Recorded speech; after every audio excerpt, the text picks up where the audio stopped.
আসসালামু আলাইকুম। ২০২৫ সালের পঞ্চম শ্রেণীতে যারা বৃত্তিপ্রাপ্ত হয়েছে বা যারা বৃত্তি পেয়েছে, তাদের এখন করণীয় কী বা কী কী কাজ করতে হবে, এবং যারা বৃত্তি পরীক্ষা দিয়েও বৃত্তিপ্রাপ্ত হয়নি অর্থাৎ বৃত্তি পায়নি, তাদের বা করণীয় কী, এসব বিষয় নিয়ে আলোচনা করা হবে এই ভিডিওতে। আশা করি ভিডিওটি আপনারা সম্পূর্ণ দেখবেন এবং গুরুত্বপূর্ণ তথ্যাদি আপনারা জানতে পারবেন।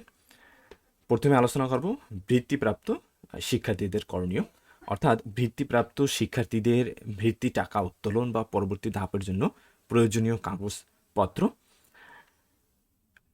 নাম্বার 1-এ পঞ্চম শ্রেণীর বৃত্তি পরীক্ষার প্রবেশপত্র ফটোকপি, অর্থাৎ পরীক্ষা দেওয়ার সময় যে প্রবেশপত্রটি তারা ব্যবহার করেছে তার ফটোকপি। নম্বর 2, শিক্ষার্থীর অনলাইন বা ডিজিটাল জন্ম নিবন্ধন সনদ, অর্থাৎ অনলাইনে যেটা অনলাইনে রয়েছে তার ফটোকপি। নাম্বার 3, পিতামাতা বা আইনগত অভিভাবকের জাতীয় পরিচয়পত্রের ফটোকপি, অর্থাৎ কারো যদি পিতামাতা দূরে থাকে বা না থাকে, সেক্ষেত্রে আইনগত অভিভাবকের জাতীয় পরিচয়পত্রের ফটোকপি। নাম্বার 4, বৃত্তির গেজেট বা ফলাফলের অনলাইন কপির প্রিন্ট আউট, অর্থাৎ প্রিন্ট কপি। নাম্বার 5, সচল ব্যাংক অ্যাকাউন্ট নম্বরের তথ্যাদি, অর্থাৎ তথ্য। নাম্বার 6, সচল একটি মোবাইল নম্বর। নাম্বার 7, শিক্ষার্থীর সদ্য তোলা 2 কপি পাসপোর্ট সাইজের রঙিন ছবি। এই মোট 7 প্রকারের কাগজপত্র আপনারা এখনই প্রস্তুত রাখবেন।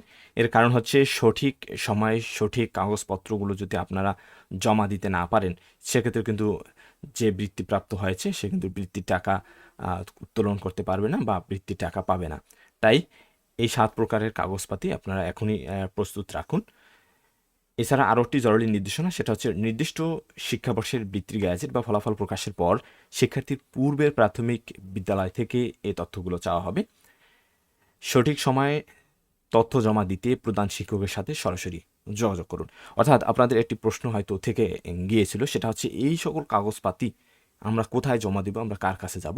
সেটা একেবারে সহজ। আপনারা আপনার বাচ্চা যে প্রাথমিক বিদ্যালয় থেকে পড়াশোনা করে আসছে, সেই প্রাথমিক বিদ্যালয়ে সরাসরি চলে যাবেন, সেখানে আপনারা প্রধান শিক্ষকের সাথে যোগাযোগ করবেন, তাহলেই এটার সমাধান পেয়ে যাবেন।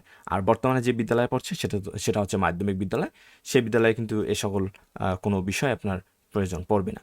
আর যারা বৃত্তি প্রাপ্ত হয়নি বা যারা বৃত্তি পায়নি, অর্থাৎ যে স্টুডেন্ট মনে করছিল যে সে বৃত্তি পাবে এবং তার পরীক্ষা ভালো হয়েছে কিন্তু সে কোনো বৃত্তিপ্রাপ্ত হয়নি, তার একটি সন্দেহ যদি থেকে থাকে যে না সে বৃত্তিপ্রাপ্ত হতো, নিশ্চয়ই কোনো ভুল হয়েছে, অর্থাৎ বোর্ড কর্তৃপক্ষ বা যারা বৃত্তিতে দায়িত্বরত রয়েছে তারা হয়তো কোথাও ভুল করেছে, সেক্ষেত্রে তারা ফলাফল কিন্তু পুনর্নিরীক্ষণ করতে পারে। অর্থাৎ যে আমরা ফলাফলের জন্য চ্যালেঞ্জ করি সেটা কিন্তু করতে পারে। বৃত্তি পরীক্ষার ফলাফল পুনর্নিরীক্ষণ এবং পরবর্তী আমি একটি ভিডিওতে সেটা কীভাবে করতে হয় এবং কত টাকা প্রয়োজন পড়ে এবং কত সময়ের মধ্যে করতে হবে, এই জাতীয় একটি ভিডিও আমি আপলোড করব, সেটা দেখে আপনারা করতে পারেন।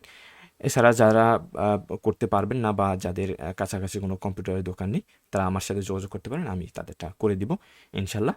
আর উপরে আমি যে বিষয়গুলো বলেছি সেগুলো কিন্তু অত্যন্ত গুরুত্বপূর্ণ। যারা বৃত্তিপ্রাপ্ত হয়েছে তারা এখনই এই সকল কাগজপত্র রেডি রাখেন এবং আপনার বাচ্চা যে প্রাথমিক বিদ্যালয়ে পড়াশোনা করেছে সেখানে যোগাযোগ করুন জরুরি ভিত্তিতে।